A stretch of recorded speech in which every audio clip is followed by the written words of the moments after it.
Francis Lee shot his sensational debut God's Own Country down the road from the farm where he grew up in West Yorkshire. A love story between two young male farm workers, it's been described as a Yorkshire Brokeback Mountain and has been picking up awards left and right, including a Best Director prize at Sundance and the prestigious Michael Powell Award at the Edinburgh Film Festival. Unexpectedly, it has been a Hollywood calling card and Lee's phone has been ringing off the hook. At least, it would be ringing off the hook if anyone could get through. Lee, 48, lives in a wooden hut on the side of a hill near Haworth in the Pennines, Bronte country. The mobile phone reception is non-existent and I don't have internet, he says. So where does he go to pick up emails from big shot Hollywood agents? Lee chuckles. Keighley Library. I'm a big fan of libraries. Or I go round to my dad's. He's 10 minutes away. My mum says he'd have one hand up a pig's vagina pulling out the piglets and the other on a bacon butty. We meet in a cafe in central London during a smashing reeb, as Lee calls his visits south. I come on the latest possible train I can for meetings and leave on the earliest, so I don't spend any time here. Does he hate London that much? No, I'm just a bit of a homebody. God's Own Country stars Josh O'Connor as Johnny, a young farmer whose life on the family's failing sheep farm is a monotonous grind of work, getting blotto down the local, waking up in a pile of sick, then back to work. One day, a handsome Romanian labourer called Gheorghe Alexecarianu arrives to help with the lambing. Cue the Dales Brokeback tag, although a better one might be Pot Noodle Brokeback, since the pair carry a giant bucket of the stuff to the remote field where they camp out with the flock. Francis Lee at Sundance in January. Photograph Martin de Getty Images portrait. Lee must be sick of talking about Brokeback Mountain, but he good-humouredly tells me that helps only watched Ang Lee's Oscar winner once, when it came out at the cinema in 2005. He has been surprised by the comparison. I'm not shying away from it, it's flattering. Ang Lee is an incredible filmmaker. But it's one of those things that gets written in headlines, but when people see the film they go, well, it's actually not like Brokeback. It feels like such a different story and such a different world. The films are like chalk and cheese in that sense. He's right, the two films inhabit different worlds. Where Brokeback Mountain was set in 1963, when a relationship between two men in Wyoming would have been illegal, Johnny has come to terms with his sexuality. It's no biggie. His problem is that he can't open up inside a lot of repressed emotions. I was thinking very much about the hardest thing I've ever done, probably, which was falling in love, Lee says. How vulnerable you have to make yourself open to love and be loved. He smiles gently behind a big, bushy Ned Kelly-ish beard. The film isn't political, but it does feature a handful of sex scenes that would go unnoticed in a film about heterosexual love. Johnny and Gheorghe's first roll in the mud, more like, is frantic and breathless, fueled on young lust. It's the funniest thing that we're still talking about sex scenes in gay films, says Lee. For him, the sex is integral to Johnny's emotional journey. I'm not a big fan of dialogue. So he wasn't going to have a conversation where he goes, I'm feeling a bit like this now.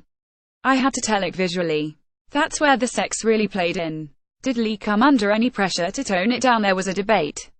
I could have made a film that might have taken away some of the threat. Not threat, he reaches for another word, the challenge that a wide audience might have. But I didn't want to do that. You only get one opportunity to make your first film, and it's the time that you can risk the most. In QAs after screenings, a few audience members have challenged him about the absence of homophobia in his portrait of rural Britain. Isn't it a bit rosette-tinted? They ask. I tell them, what are you saying about people who live there? Are they intrinsically homophobic? That isn't the case. They might not have a liberal middle-class attitude, where they sit around navel-gazing about it. But that doesn't mean they're homophobic. I haven't experienced that. Lee grew up on the family pig farm in the village of Soyland, in Calderdale, with the hills as his playground. As the youngest child, with the smallest hands, it was his job to deliver the piglets. He grins. My mum used to tell a story that it'd have one hand up a pig's vagina pulling out the piglets and the other on a bacon butty. So there was a complete circle of life. Not exactly the Lion King, is it? No, but I've always been pragmatic about life on a farm. Francis Lee, right, on Heartbeat with Claire Will and Jonathan Kerrigan. Photograph at Rec Shutterstock. At 12 or 13, Lee says he decided he wanted to be an actor, and knuckled down at school to get the grades for drama college. Coming out was not particularly important, he says. It was a kind of non-event. I think it is for lots of people, which can be disappointing in a sense. He left home at 20 for the Rose Bruford College of Theatre and Performance in Sidcup. As an actor, Lee was never a household name, but he worked steadily in film and TV, hitting a career high when his filmmaking hero Mike Leigh cast him in 1999's Topsy-Turvy. Then, 7 years ago, after a stint on Heartbeat, he jacked it in. He'd fallen out of love with acting, and he'd just get into arguments with directors. About what? Because really I wanted to tell my own stories. It got to a point where I turned 40 and thought, it better do this or it's never going to happen. Growing up, the landscape didn't have the feeling of freedom or the pastoral.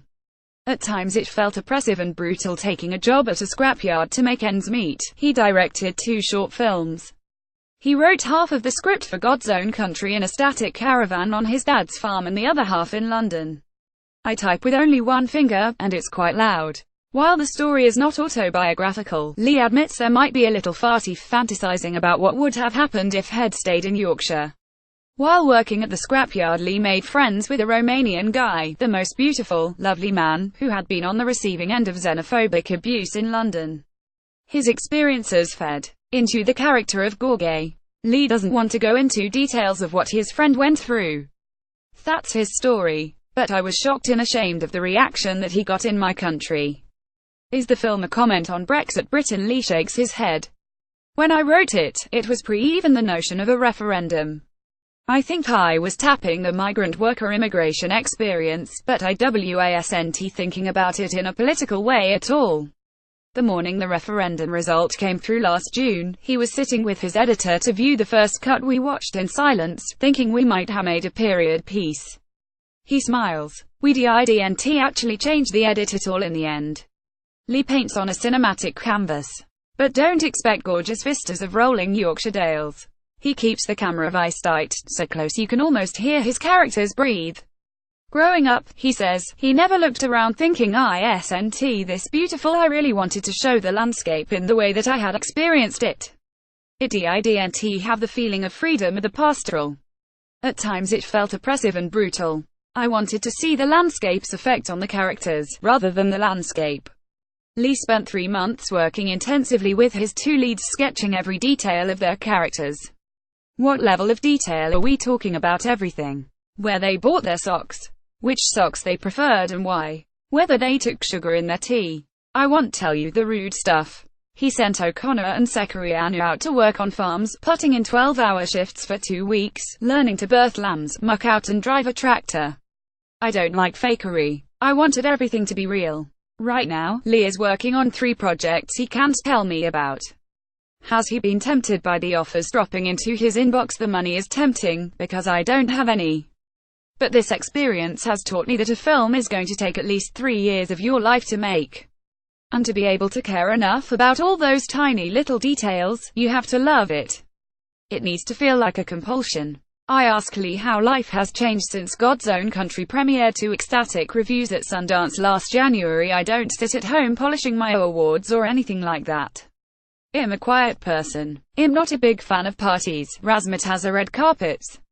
When I get up on that hill, everybody knows I have no internet and no phone. And I go round my dad's and HES like, ooh, it's all right for you, ain't it, with your life of Riley. It's a lovely leveler. Very normal. God's Own Country is released on the 1st of September.